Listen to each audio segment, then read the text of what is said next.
This is McCook's Mr. Bill. It's an honor to have you here.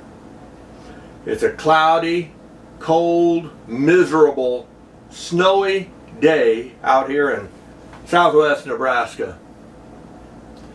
But you're here for a story, so I'll give you a dark story. A kid, he had a better than average car, high school kid, and a young man that he didn't know in school befriended him. And within the next couple of weeks, they seemed like they get along pretty darn good. That new friend of his said, "I'd like you to take me over to the east side of town of a big city." And the boy, he said, "No, I can't do that. My folks won't let me drive over on the east side. That's drug and gang infested area. Just not safe to be over there." And so they didn't do it that day, but his friend asked him a couple more times, and when you have a friend, you usually relent, if at all possible, within reason, and do what they ask. And the new friend said, "I just need to go over there, pick something up, and I will go in and come right back out, no problem." Okay.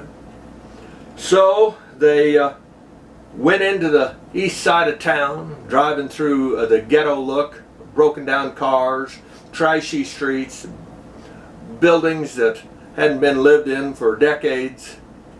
And as he drove in through those streets, his friend said, "Here, turn here at this alley." And he said, "Oh, I don't want to go up an alley." He said, No, it's fine. Just we'll go in, I got to get something, we'll get right back out. Not drugs, nothing criminal, just need to pick something up. So he went up that alley. He stopped the car. His friend got out of the car, went over near a trash dumps with some other debris there, and then he waved to the driver, "Come here, come here." So the driver got out of the car. He walked over there, see what his new friend wanted, and his new friend picked up a shotgun, and he fired. The bullet and the blast went and tore a hole in his arm and just ripped it open, and his arm was just dangling, barely hanging on, and he hit the ground on his knees as he had been shot. He thought he was having a bad dream. He couldn't imagine what had happened. The young man, the friend with the shotgun, pumped the shotgun and fired again, this time hitting him in the chest with a shotgun blast.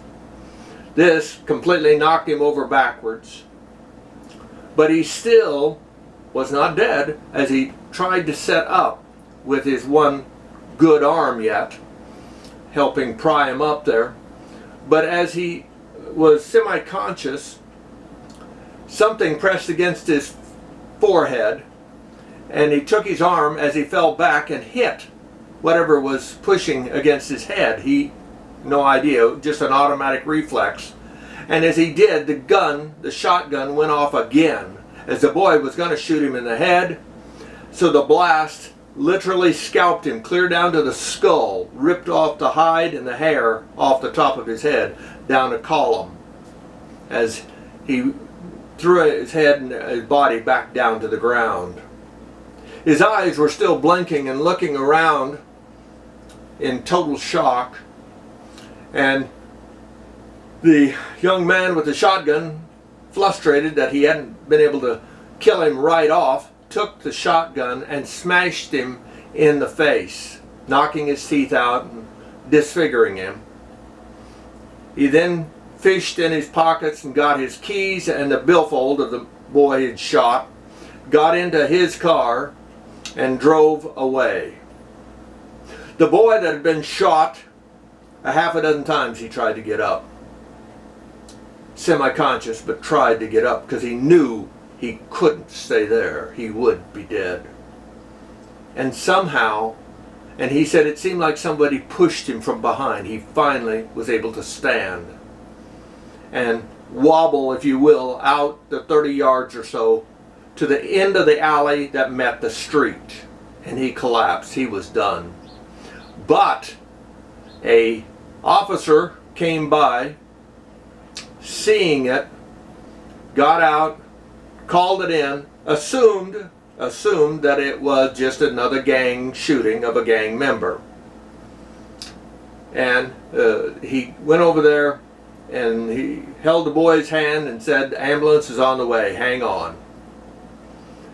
The ambulance got there, they got him to the hospital. 3 doctors worked on him, doing their best to save his life, taking BBs out of his chest, very near his heart, and repairing the arm and his scalp. They saved his life. 2 days later, still in a coma though, a nurse was in his room and he said, through his busted teeth and everything, "Where am I?" She ran out and got the doctors and other nurses. They started asking him questions of what year it was and what was his name. He was pretty foggy for a while, but he was, within a day, able to tell them his name. His parents had listed him as missing child because they had no idea where he was.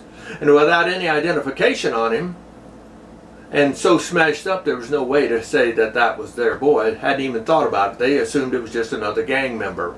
He not only survived, but he was out of the hospital in 7 days. 7 days. Took him 6 months rehab, and of course reconstruction surgery then for his face, and false teeth to put in from the front teeth that had been busted out. But he survived, and he had some hearing loss from one of the ear where the shotgun went off nearest to. But he survived. And he got to testify against the kid that did it, because that kid had bragged around that he had killed him. He thought he'd killed him, and he bragged around that he had done it, and he did it so that he could be in that gang. You have to kill somebody to be able to be a gang member of that specific gang that he wanted to be in. And that's why he set up the kid to be a friend so that he could take him and execute him and be a gang member then.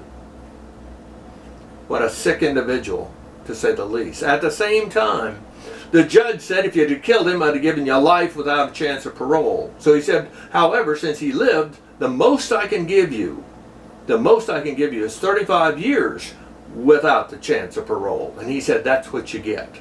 That's what you get. A very dark story, but also a story of survival through one of the most horrendous shootings I've ever heard of that survived. You guys have a good day.